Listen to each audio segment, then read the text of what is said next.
Yo, in this episode, Erwin and I talk about conventions and whether or not it's a little bit too saturated.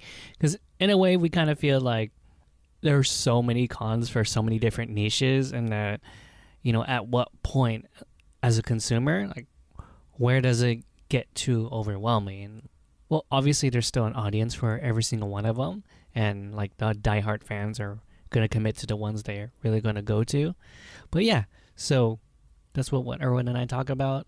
Erwin thinks it's oversaturated, and I compare them to the current streaming services out right now. All right, enjoy the episode. Peace.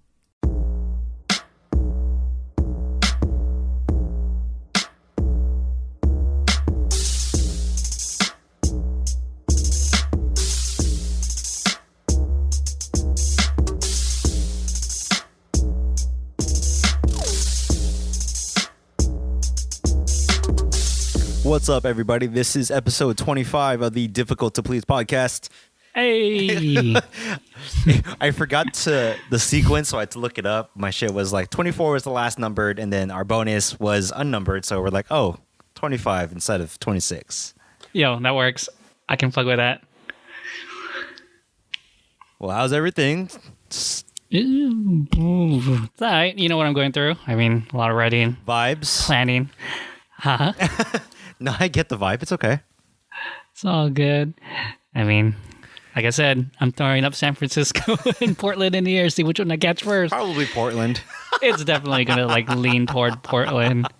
Well, 'Cause if it's only freelancing at San Francisco, I don't mind just flying there for a week or something like that and just flying back. Let's go to me. yeah. If anything, you can just even, if it's really freelance for whatever publication or where you want to be at, I'm pretty sure they'll work with you online. It's not Hell fucking yeah. big deal. And AB5 is really hard for California too. So it's probably more beneficial for me to go to Portland and then be a freelancer over there. It's true. So do you know it's true. the whole thing with AB5, right? You can't write more than 32 articles. And after that, you're going to be, you can't, that's not considered freelancing anymore. So what they say is 32 articles in a month. No, 32 articles in a year. So 32. So that's what, 2-3 articles a month. Yeah, and then it's kind of whack. Let's say if you're a weekly review, or if you do Game of Thrones or something like that, and you just do TV shows. Yeah, that's once a week. That's 52, and that's not enough, kind of thing, Oh, I So see. imagine, I get it now. if, I get it now. Yeah, so that hurts a lot of freelance journalists. That's why a lot of them are trying to fight against AB5. Yeah, it's one of those unintended consequences, which of the legislation. Because I know, for me as a former Lyft driver, that would have helped a lot if I was an actual employee. So Right. just the wages would be more equal than me doing 20 hours a week extra of trying to do $5 rides. That makes sense. Yeah, I understand that. Yeah. Yeah, but it sucks that it hit journalists too. It's just the whole freelance industry, or not freelance industry, but I understand the unintended consequences of journalists and accountants too. Or it's just it's unfortunate. It's unfortunate. It's funny too. I was reading one of the congresswomen who basically started the bill, and she kind of called out Vox on that. It was super random. She's like, yeah, they're vultures. She's talking about SB Nation, how SB Nation let go so many writers. I was like, that's kind of unfair, but all right, whatever. Yeah, it's unfortunate. Personally, I'm super glad that I got off of SB Nation and I was able to move to a different publication. So it works, it helps. I'm curious, what was your problem with SB Nation? No, it's just when I was writing for Mountain West Connection, the sports blog I used to write for, that was hosted by SB Nation, but then my editor got an opportunity to jump from SB Nation into USA Today. So I jumped with him. He's like because like he was very flexible, very understanding of like my writing and my experience. So he was like, yeah, just come along. You just keep writing, just different publications. I was like, sick, cool. Oh, that's tight. I didn't know that. That's sick. I hope my editor helps me grow into a better writer. So okay, Notice just me, real quick. senpai. I know, right? So I'm curious. When you first started writing, were you just like, what got you into writing in the first place? Like, do you notice that the way you articulated yourself, like when you first started versus more recently, was like completely different? Like, did your editor teach you along the way? No, it was more like, for me, it was more emulating what was like the style of like the publication or blog. So for when I was writing about, different sports like football and basketball, I would, there'd be like guidelines how to like talk about this, and finding your angle and shit like that. But for the most part, my editor was more like giving out assignments and trying to figure out where I could fill in and talk about football or basketball. Yeah, interesting. But I mean, I'm pretty sure it'd be different at like a larger publication or like a different niche, like video games or anime or whatever. So, right, it's not that big of a deal. Speaking of video games and anime, what about video games and anime? how do you feel about conventions nowadays? Oh, I was thinking about it, right? And how when we moved here from San Diego to Portland and thinking about Comic-Con, I mean for maybe the last, decade or whatever that me and Mona had been trying to go to Comic-Con together, like we'd always I never got a pass. Like I never got past the fucking like the waiting room in for Comic-Con. So it was like, now that I'm here in Portland, like even if I got a chance to purchase passes for Comic-Con this year, like would I even be able to, would I want to go? And I'm like, oh, maybe not. It's different. It's always been different at Comic-Con now, right? Right.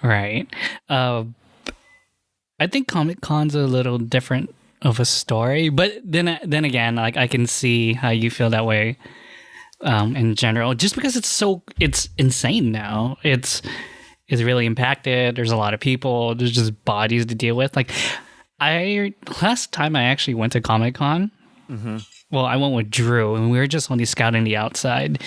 But for me to actually go inside Comic-Con, the last time I did it when I was in middle school, and that was when it was still like comic books and anime and whatnot. Yeah, like that's the thing with like people our age, like in our 30s, like and above. We know that the kind of like that feeling of like what Comic-Con used to be, 20 years ago, because we're like, oh yeah, like you can go up to the the ticket booth the day of or like whatever, and you can get in, like no big deal. Yeah. Now it's like, like my situation now, like from like 2010 to now, like it was always hard to get past the fucking the waiting room to purchase online. It sounds like a hassle. I mean, I still go to cons and they're progressively getting like worse every year.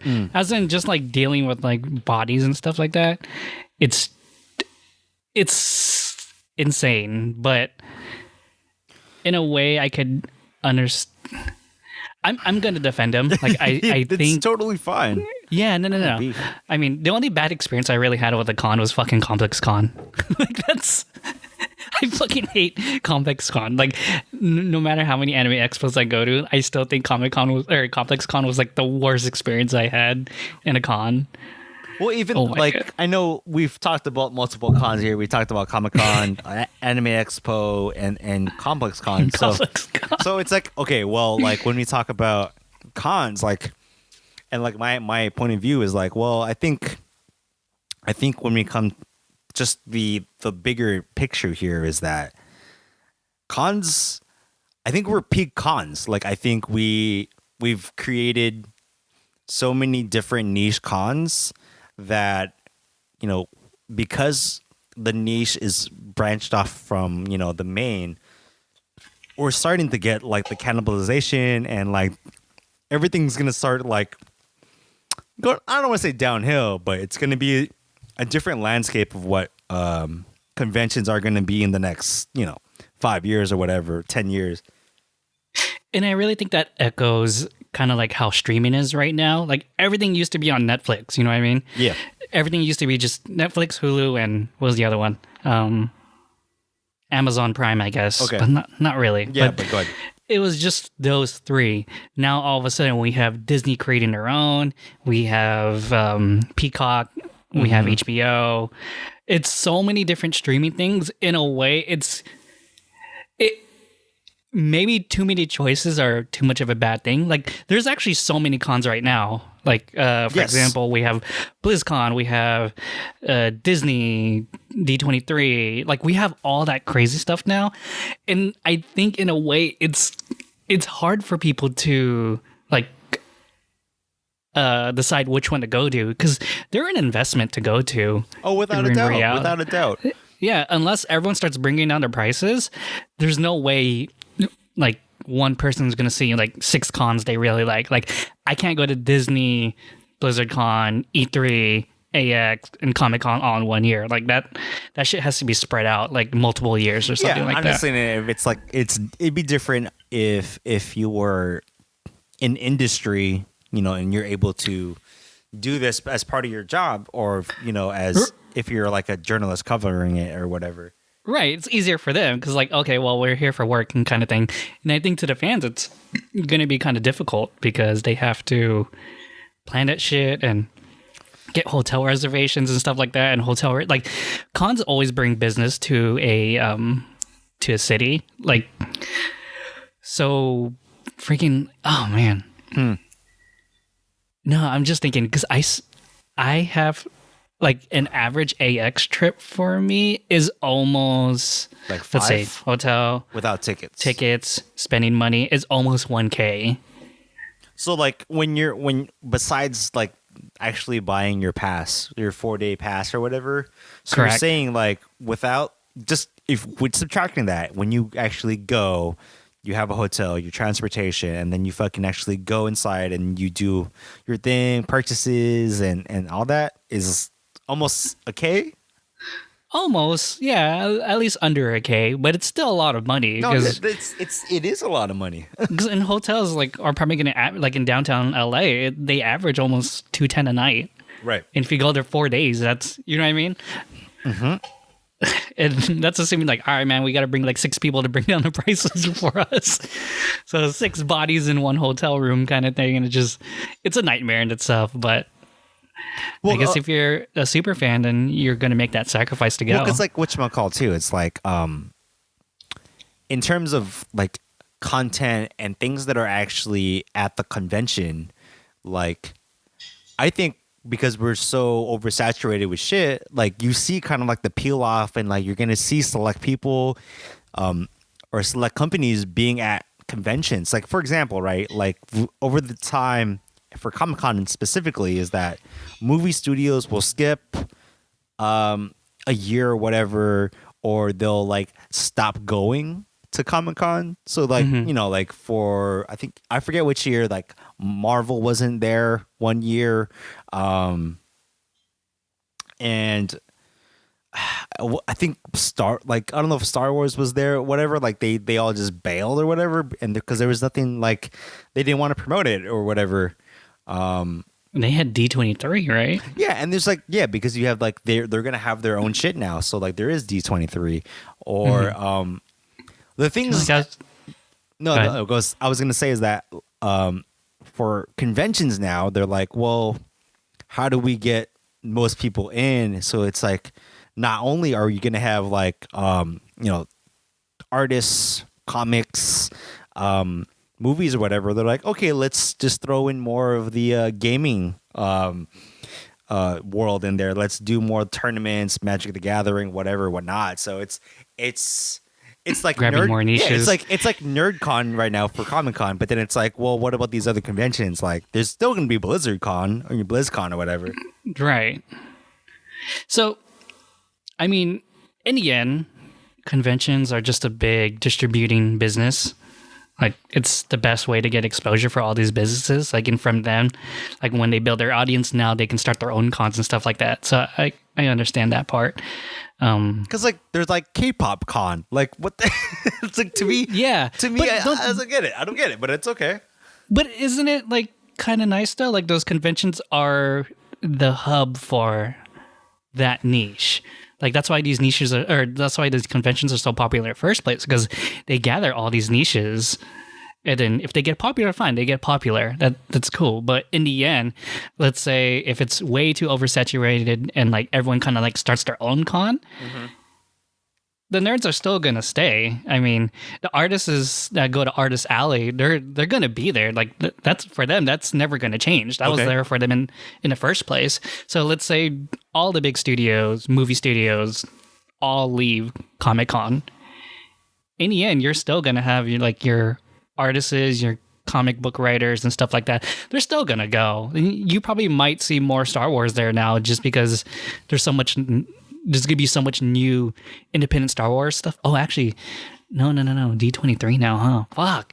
Well, that's what who knows? Well, because you're gonna have like segmented things. So like like you said, like maybe D23 will have more Star Wars content. Maybe they'll hold out, or like they'll figure out their whole like year of how they release their content or how they will preview next season and shit like that. So who knows, because there's so many choice. Like choice is not necessarily a bad thing. I think having the ability to go to like for here example, like me and Rona are gonna plan on going to like the Seattle's Comic Con and shit like that. What? That's tight. Yeah, so it's like, okay, we're gonna go there, but like I know that the experience at that Comic Con is gonna be different from San Diego Comic Con, and correct. Like every city that has a convention like pop culture or like Comic Con related, they're gonna have different things, and obviously they're not gonna have these big studios present. Because it costs money to definitely right. Get all of them there. Yeah. That is nuts, though. Yeah, I think you're right. In a way, it's kind of imploding on itself, the cons, because they're just like saying, "Fuck it, we can." It's like the fucking universe, man. It's expanding and it's fucking coming into itself at the same time. Yeah, because like everyone's owning their own shit. Like I won't be surprised if one day Supreme has Supreme Con kind of thing, No, and that's they would have the audience for it. Like people would actually go to Supreme Con if it opened up. And that's the thing, like, when we're talking about not Complex Con and the things that I've read about it, and then like our perspective on it, and how you've had like the experience of going to Complex Con. It's like, what is at the end of the day, what is Complex Con even? Is it really like this I guess convention for people on the internet, like coming in real life, like you're just gonna come and consume Supreme and shit like that, or whatever, like what is it? It's drops, man. It's exclusive drops and resale now.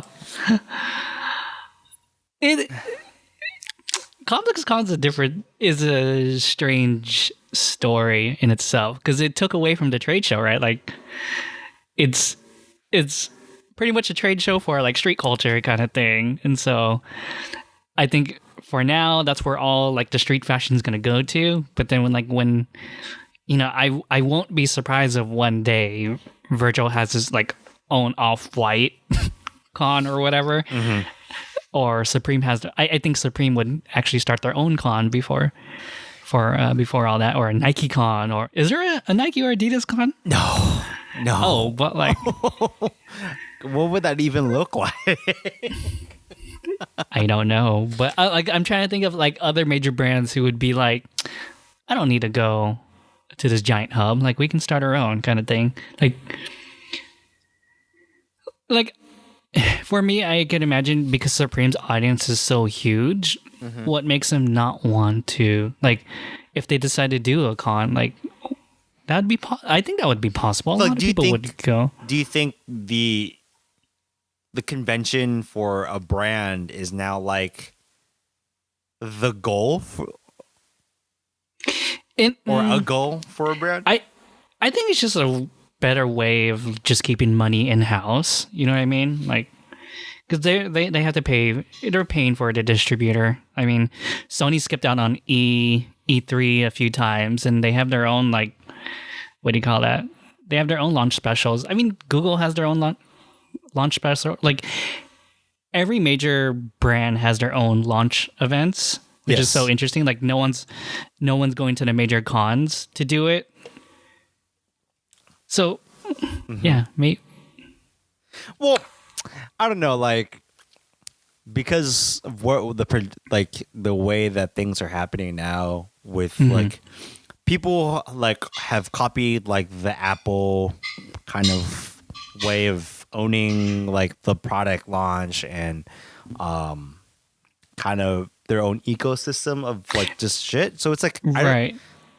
I think that when it comes to having brands on their own kind of cons, that's going to be like the Supreme Louis Vuitton where we're like we jumped the fucking shark. Like that's it. True. Like I don't know, like Supreme has this cachet, and if for some odd reason if it continues, in generations, past this generation of like the youngest, like 13-year-old or whatever, like what does that even look like? Like what does a convention to that person look like? Yeah, I mean, I always see conventions as just like a gathering of people with the same interests kind of thing. And just something like every time I go to AX, for example, I would always say, oh, these are my people. Even though I don't talk to any of them. But like in a way, it's like, these are my people.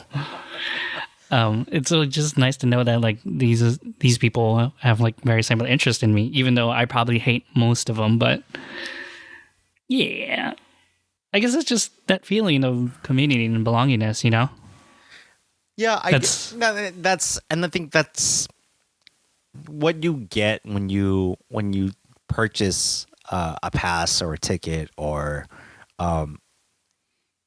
something that you buy at the convention, because you're like, oh yeah, I went. Like this is my tribe, even though I don't fuck with 90% of these people. Right. Yeah. No, I agree. I mean, for the most part, I don't go to cons to buy something. I go to cons to experience. I guess for the experience. Right.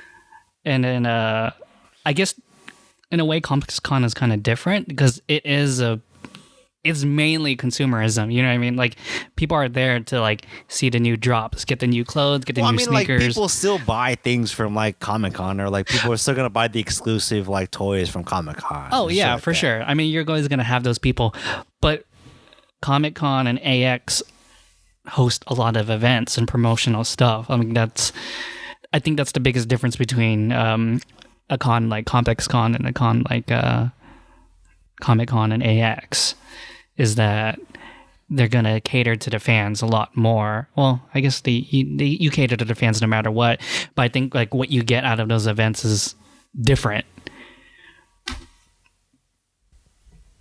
Yeah, I mean, I'll take that. I mean, I think when you have a large gathering, and I think where we're at with culture and consumerism, like conventions, just each and every one of them is like, that's like the internet coming to real life. Like, that's really what it is.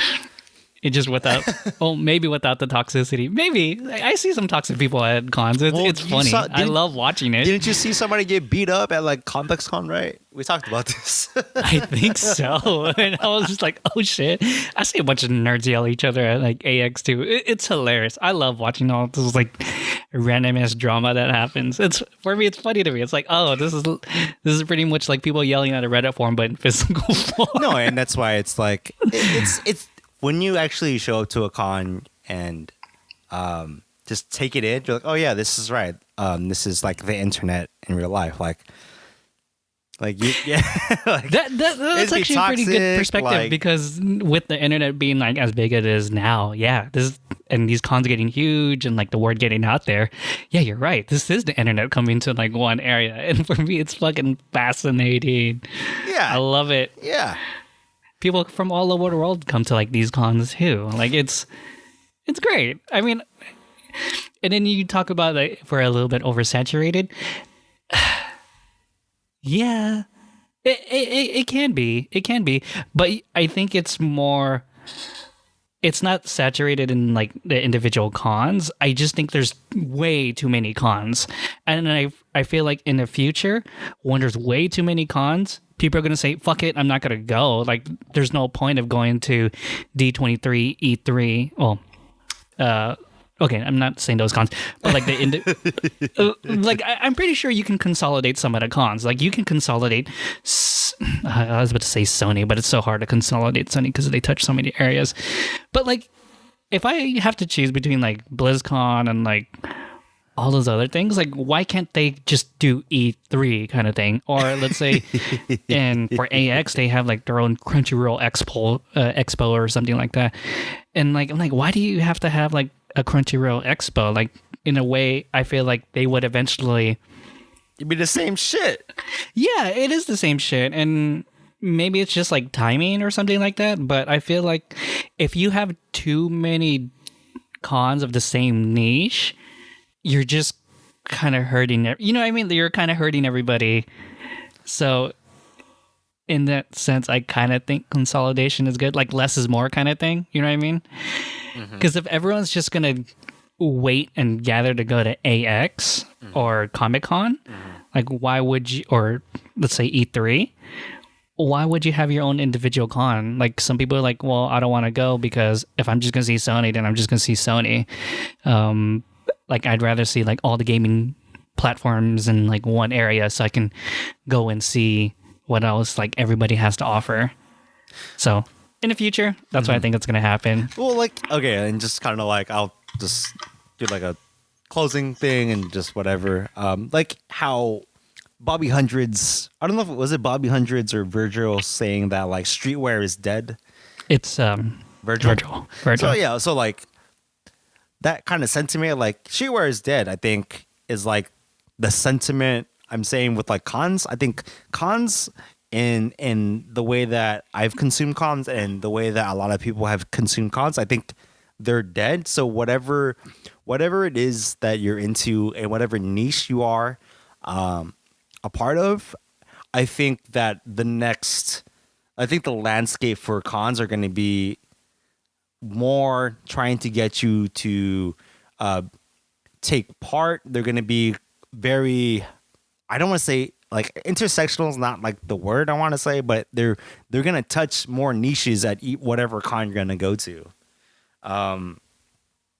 Just like, for example, right? Like if you go to Complex Con, like, yeah, people are going to, they want to buy shit, but they also want to like flex and like be internet celebrities and shit like that. Oh my God. Yeah, you're right. Yeah, that is very true. Yeah. But also, you know what I'm saying? Like there's still people that like, they want to see people perform. They want to see the artists, and there's still like the music portion of that. They want to see like the panels. So like the way that we're going to experience cons is going to be different, and I think you kind of have to start getting familiar with that, because for me, obviously, like for now, it's like I think, yeah, cons are dead. I think the way that we go about it in the future is like it's how I think you're saying it, how they're gonna be more they should be more consolidated.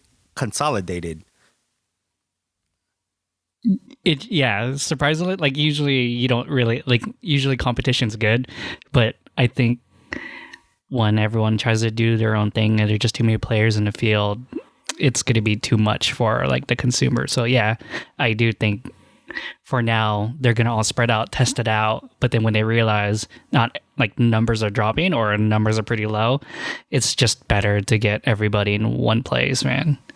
I agree. Like I think that's what's gonna happen. Like it's gonna be like streaming. It's like you know what I mean? Yeah, I it's the get funny what thing, you like mean. it's very similar to streaming because now there's so many streaming services. It's kind of like fuck, dude. Now I'm just gonna get like two or three, like one or two now. It's like how many streaming services can I reasonably subscribe to? You know what really needs to happen for like just a quick rant about like streaming? What really needs to happen is like we need to just buy individual series again, like buy per episode or buy season passes. Like I think that's more worth it than like a streaming service, but whatever. I mean, because like sometimes I don't want to watch. Sometimes I just want to watch The Office or watch Band of Brothers, and I'd rather just pay for those seasons, own them. And that's the And that's thing. how I It's want my like, cons. like I remember when just to go back. I remember when Netflix had everything, right? And it was like, oh, Right. this shit's all good. They got The Office, they got this movie, whatever. It was like all good. And then they Right. started like people started to realize how big Netflix was gonna be. So like, oh shit, we gotta take our shit off because we want to have the Netflix of our, Correct. our That's what exactly what's studio. happening in cons right now. Yep. in in the long term, I just don't think it's gonna be a good idea. The only way I think it's gonna be good is if they make it cheap, like not just the cons be cheap. Like tickets are averaging around like $100 for 4 days, and I think the ticket prices are fine. I just think hotels are insane. Like if they can somehow drop hotel prices, I think a lot of people would be okay with content. But traveling's expensive in general, so you'd have to like lower down like ticket prices and hotel prices and all there's that like shit. a whole like fucking ecosystem that's like it's all kind of fucked up. So like Yeah, it's an arm and leg to travel. If cons are not expensive to go to, I think having all these individual cons would be good. But you're right. It's the whole ecosystem of going to a con that kind of makes people like, okay, I could only go to like one or two of these a year. just like sports doesn't have cons. They're just sports games, Yeah, that's what's so sick. I mean, they have the tournaments. People go to the tournaments. Like it's yeah, I agree. What it comes down to. That's why sports doesn't have this. It's like, oh, I just go to the game. It's like real life. This is the internet in real life. Right. Oh, to be honest, I'm hyped on video games this year. Good. Okay. Animal Crossing is coming out on March. Okay. I've been really into like farm Okay. games lately. I'm so weird. Is it because they're kind of like mindless, or what is it? I wouldn't say they're mindless. They're maybe it's like people who take care of a garden for fun. Like you kind of like give it. You give your attention to it. Like you want it to be perfect. You want it to be nice. It's more of like a nice, relaxing distraction. Like I can understand why people cut bonsai trees now. I wouldn't do it, but I could I understand see. like the concept. I Like, see. Okay. oh yeah, I just want to maintain this garden, make sure it's nice, it's clean, and then go up on my day because it's like a little sense of accomplishment in a way. And that's how I feel about Animal Crossing coming up because so the new story is that you're on an island and you just vacation island and you just build shit and you make like a mansion or something. That's how I imagine it. So that's something I'm excited about. The Final Fantasy VII remake is coming out this year. 2 months. Ooh. That's Like, I'm hyped and I about was that. like, okay, hyped I'm about definitely playing that. Then like, there's a new Persona 5 game. Fire Emblem Three Houses is coming out with their expansion set, so I'm super excited about that. And yeah, it's time to be alive for gaming. Okay. And okay. and what's funny is like I'm not really big on gaming too. Oh, and also the what's his name from Game of Thrones, the author.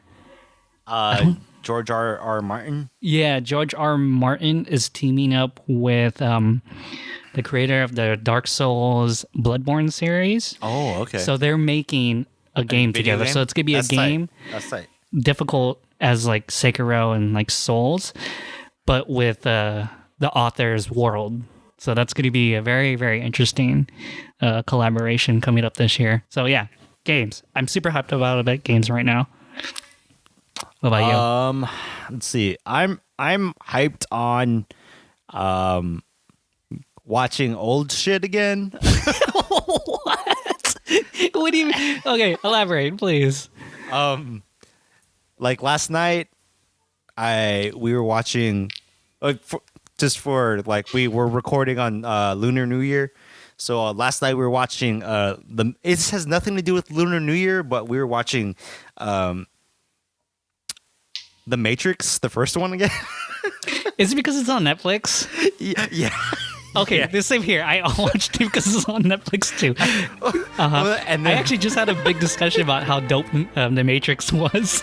dude, I don't know. I was like, shit. Like, I forgot. You know that Jabberwocky song from the original Jabberwocky set where they're like, I forget. There was a song in the Jabberwocky set in '03, and I was like, that's a sick ass song. And then when I was watching The Matrix last night, I was like, oh shit, that's the song that Jabberwocky did choreo to. I was like, oh fuck, I didn't even notice that the first time. Yo, that's So- Jabberwocky. That's like, that's some big brain shit right there. And then on Thursday night, so the Oregon Museum of Science and Innovation, they every January they do a Studio Ghibli retrospective. So like What? the entire collection of Studio Ghibli, they play it, whatever, at their theater.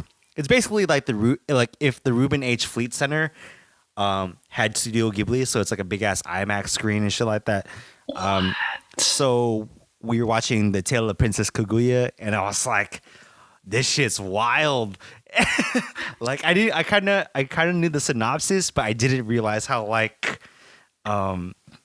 afterwards I was like, oh shit, this is like part of the history and like the storytelling of like traditional in Japan. Like this is such an old ass story. Right. that Yeah, they've, it's an ancient story. Yeah. Like they've done like remixes and shit like that, and the way that Studio Ghibli told the story of the tale of the bamboo cutter. So it was like, oh shit, like this is like I had like no expectations because anything Studio Ghibli is pretty fire. So I was like, oh, this is very fascinating. Mm-hmm. But okay, I'm into it. So yeah, that's what I'm hype on. Old shit, What? watching old shit. I didn't know Portland was popping like that. Like, Yeah, man. Every January, man, it's popping. It's popping. what the fuck? That's insane because I just imagine like that's only in California. I thought California was just like the biggest ecosystem of weird cultures, like all in one. Then you have to look at the Travel Oregon advertisements. I'm saying Google it. I might drop it in the show notes, but they the tourism agency for Oregon, they did a series that's very reminiscent of a Studio Ghibli film, where they kind of that in the same spirit of when Takashi Murakami did the Louis Vuitton ad. Mm-hmm. It's kind of like anime. What? It's like an anime Studio Ghibli version of like what to do in Portland. So like there's like a big ass bunny that's supposed to kind of be like the cat bus. What? Yeah, look That's it up. insane. Look that shit up. It's so tight. It's super tight. Oh, And, man, like- is Portland the place to go then? I mean, we're here. It's lit. Because even like they as in the Travel Oregon agency, they've also released like free posters of like different areas of Oregon that have kind of like that same style of that like Studio Ghibli promotion advertisements that they were doing. Huh. Interesting. Yeah, it's very interesting. Huh. Are you like fully are you pure Port Oregon now? I mean, I've I've adjusted, and I acknowledge that Oregon and Portland is home, but like for me, obviously for me, it's like I am at heart a California boy, and but I think it's different now that I've been acclimated to everything here in Oregon. So like today has been hella sunny, like and it's very temperate today. Like temperate meaning that it's been in the 50s this whole day. Wow, I would not be used to that yet. Like, No, I was yeah, being like, it takes it. For me, my body's taken a while to get to this point where when I was going to the gym, I just had a long sleeve and shorts, and I was good. and people are like, that's tight. It was crazy too because everyone else, there's a lot of people that were just kind of like walking their dogs and getting coffee, and they were like bundled up. They had like heavy ass coats, and I'm like, I'm cool, I'm good. Really? Oh, interesting. Okay, so you're used to cold weather now. Yeah. Nice. All right, let's end it. All right. Thanks for listening. Remember to like, share, subscribe, leave a review. All right. So I want to thank everyone for listening. We'll catch you next time. Peace. Peace.